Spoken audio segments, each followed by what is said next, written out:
এইটো হিমন্ত বিশ্ব শৰ্মা আৰু সৰ্বানন্দ সোণোৱালে সন্মিলিতভাৱে 5গৰাকী শ্বহীদক হত্যা কৰিছে নিজৰ ব্যৰ্থতা ঢাকিবৰ কাৰণে ৰাইজে তেওঁলোকক যে ক্ষমা নকৰে সেই কথা বুজি পাই উল্টাকে ক'ব খুজিছে প্ৰপগেণ্ডা কেম্পেইনিং কৰিবৰ কাৰণে মানুহৰ আগত ক'ব খুজিছে এই 5গৰাকী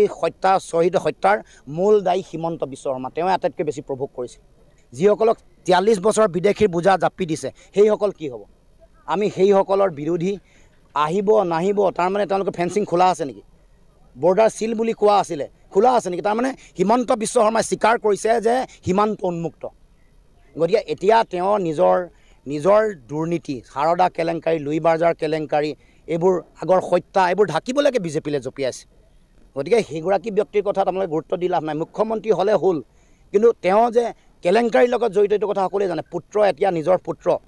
17টা কোম্পানী 18 বছৰ নহওঁতে 17টা কোম্পানী মালিক ঘৈণীয়েকৰ গোটেই বাগান মাটিৰ কেলেংকাৰী এইবোৰ কথা ক'ব লাগিব নেকি মুখ্যমন্ত্ৰী ক'ব খোজে এইবোৰ কথা কম নেকি এটা এটাকৈ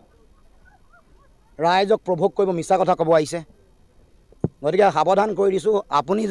যদি বক্তব্য ৰাখে এনেকুৱা ধৰণৰ কথা মিছা কথাৰে ৰাইজক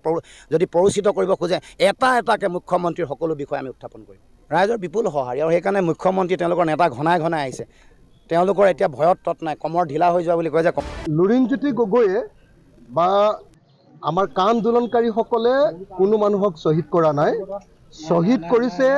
অসম পুলিচে হত্যা কৰিছে অসম পুলিচে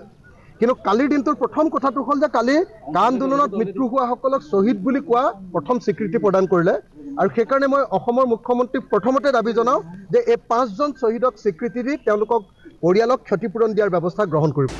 ক্ষমা খুজিব লাগে সৰ্বানন্দ সোণোৱাল আৰু হিমন্ত বিশ্ব শৰ্মাই এই মন্তব্য কৰি কা আইন বাতিলৰ যুক্তি অখিল গগৈৰ কাৰ জৰিয়তে 15 পৰা 20 লাখ বিদেশী নাগৰিকে লগে লগে নাগৰিকত্ব পাব নাগৰিকত্ব পোৱাৰ সুবিধা লাভ কৰিব আৰু বাংলাদেশত থকা 1,70 লাখ বাংলাদেশী হিন্দু নাগৰিকে ইয়াতে নাগৰিকত্ব পাবৰ কাৰণে ইয়ালৈ অহাৰ সুবিধা লাভ কৰিব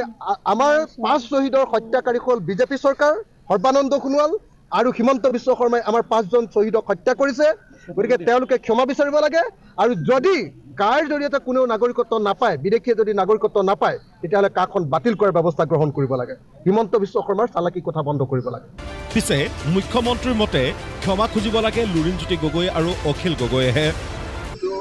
2 কোটি মানুহ সোমাব বুলি মুখ্যমন্ত্ৰীয়ে কৈছিল নে অখিল গগৈয়ে কৈছিল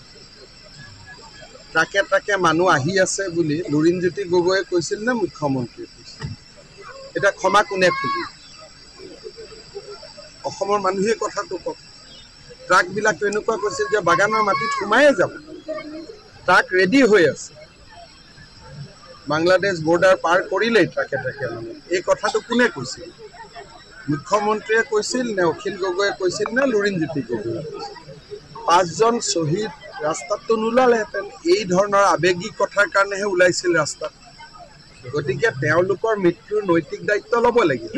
আৰু নহ'লে মই কেনেকৈ দায়িত্ব লোৱাব লাগে ইমানখিনিতো মই জানো নিৰ্বাচনৰ দিন চমু চাপি অহাৰ লগে লগে মুখ্যমন্ত্ৰী ডক্টৰ হিমন্ত বিশ্ব শৰ্মা আৰু বিধায়ক অখিল গগৈৰ বাকযুদ্ধই দিনে সলাইছে ৰূপ দিনে সলনি হৈছে বিষয় দিনে বাঢ়িছে চোক এতিয়া এই বাকযুদ্ধই ভৱিষ্যতে কি ৰূপ লয় সেয়াহে হ'ব আকৰ্ষণীয়